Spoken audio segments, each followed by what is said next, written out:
Hey, welcome back into our Life Group Leaders Lounge. Today, we're excited to finish our semester by talking to you about the top 10 things we've learned in 10 minutes. Under 10 minutes. In under 10 minutes this semester. So, here we go. Let's hit it. Number one, not everything, boom, is going to be tied in a nice bow. That's something I learned this semester. When we think about, I had a couple times at the end of our nights where people were asking really good, really tough questions. I felt this need, this unction to try to answer all of them, so we all left feeling okay, even though there were some heavy things being shared. And I realized when it was over that I just really minimized what people were feeling, and I felt like I just kind of squashed things in a need to get done and get through it. Forced awkwardness. Well, just a sense of like, I felt like as a leader, man, I think I want us all to just go away feeling great about this. Where it's okay to leave wrestling with it still. Yes. And allow the weeks to build and even the semesters to build and allow the wrestling to happen. Bingo. Yeah. Yep. Okay, so number 2.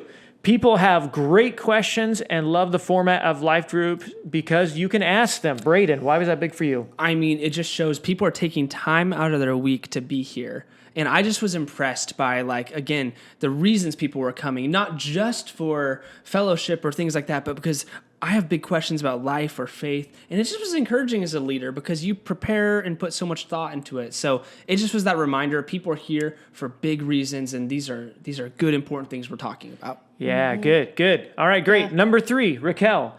Yes. You said one thing you learned is that people are hungry for fellowship right now. Yes, more hungry for fellowship than necessarily a study in the sense of an organized, in depth, let's follow this week to week.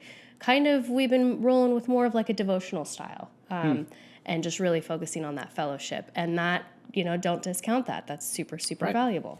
Yeah, so just like we want to leave space for great questions, we want to leave space for really great fellowship too. Brayden, one thing you mentioned, number 4, is that the hope of Christ moves at the speed of relationships. That was from Matt Demateo's podcast, the part 1 of his podcast. Yeah, I think we all have aspirations for our group or people in our group to grow and reach a certain point in each semester. And sometimes you have to remember that the greatest ingredient to that is just bolstering up the relationship itself, and that's going to give credibility to you as a leader. It's going to help people grow when there's strong, secure relationships and not just good quality content. Yeah, that's good. That's good. That's number 4. Number 5, the Serve Challenge was a game changer for my groups this semester. And I would say this, if you don't know, if you've never done a Serve Challenge, if you've never done a Serve project with your life group, then you won't know it until you do it. I'm just going to throw that out there.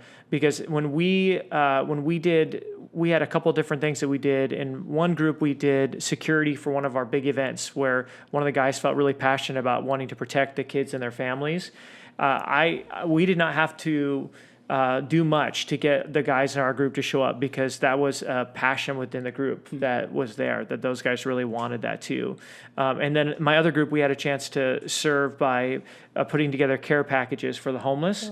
And it was so cool because that was a passion within our group too, is that people saw homeless people but didn't know what to do. So we thought, okay, what can we do? Well, as a group, we put together some toothbrushes and Band-Aids and hand sanitizer and a couple of gift cards and all this stuff. And we made 30 plus bags that we could give out to the homeless. So that started because we each had a passion for those things. So I'd say part B of that is when you're looking for a Serve Challenge, look for something that in your group you're passionate about. Yeah. And just one more thing on that too is just the Serve Challenge is great because we sometimes can get in this echo chamber of just talking about what our faith would look like in action, and it forces you to be like, so what would it look like for our group to put our faith into action? Yeah, excellent. Okay, number 6, Raquel, here you go. Raquel said she learned that it's important to be flexible and consistent as a leader. Tell us about that. Go. I'm thinking I want to dig into this like deep study. And then I'm feeling the vibe is that my group wants to meet for fellowship more, spend more time on fellowship and going places together and doing things together. So being flexible, but then being consistent, because I noticed that like getting back into this routine after a semester ends and a new semester begins, not meeting for several weeks and then getting back into a routine kind of was slow to start. So me as the leader, just being consistent and faithful and, in God's time.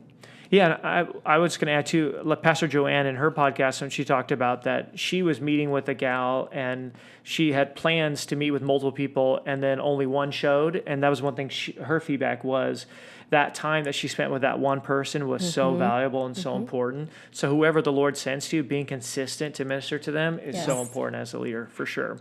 Number 7, I'll go and share this one. I learned that it's so vital to be willing to pivot topics when your group needs to. Yeah. So kind of in line with what you're saying, just being sensitive to where your group is at. One of co-leader of my men's group, he was sharing about just a challenge that he had, something that he personally has grown a lot in as a Christian. And it wasn't a part of the plan topic, but when he shared that, I just sensed that God was beginning to work in the room through that. And it was so cool because he didn't feel the need to try to get back and to like rush through the rest of his content. We just sat in that moment and just all processed as he was opening up his heart with everybody.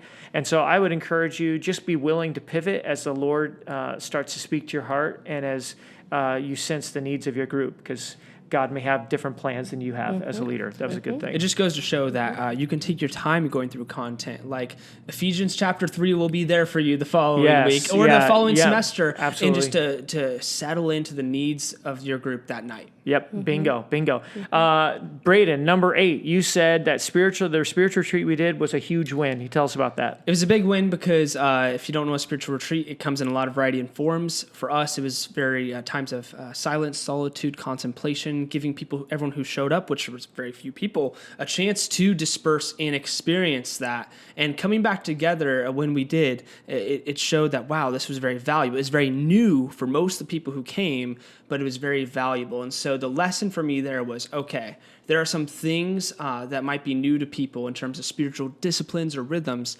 but introducing them to them is still worth it, even if it takes some time to kind of show the value of why these things are. And I just want to throw into one theme I've seen throughout this semester with our podcasts and our speakers is how important and vital it is for a leader to be growing spiritually, that it's more important than you even growing as a facilitator, as a great teacher. It's that you're in the inner man of who God is making you to be, or the inner woman that is important to God, and that needs to be growing and healthy. Number 9, here we go. It's important for us to have a great icebreaker question, because when we do, it helps people who are new feel more welcomed in the group. And that's something I hadn't really considered. I love icebreaker questions because I love to laugh. I love getting people laughing, but I never considered the role that it plays for people that are new to the group. Yes. I always thought about it as, hey, this is just great to get us started. But if someone is new and they're jumping in, like we had a guy jump in the 8th week of our semester, and I knew that he felt a little bit uncomfortable. He didn't know anybody in the group. But man, we came up with this great icebreaker question. Everybody was rolling. Everybody was dying. We were crying, laughing.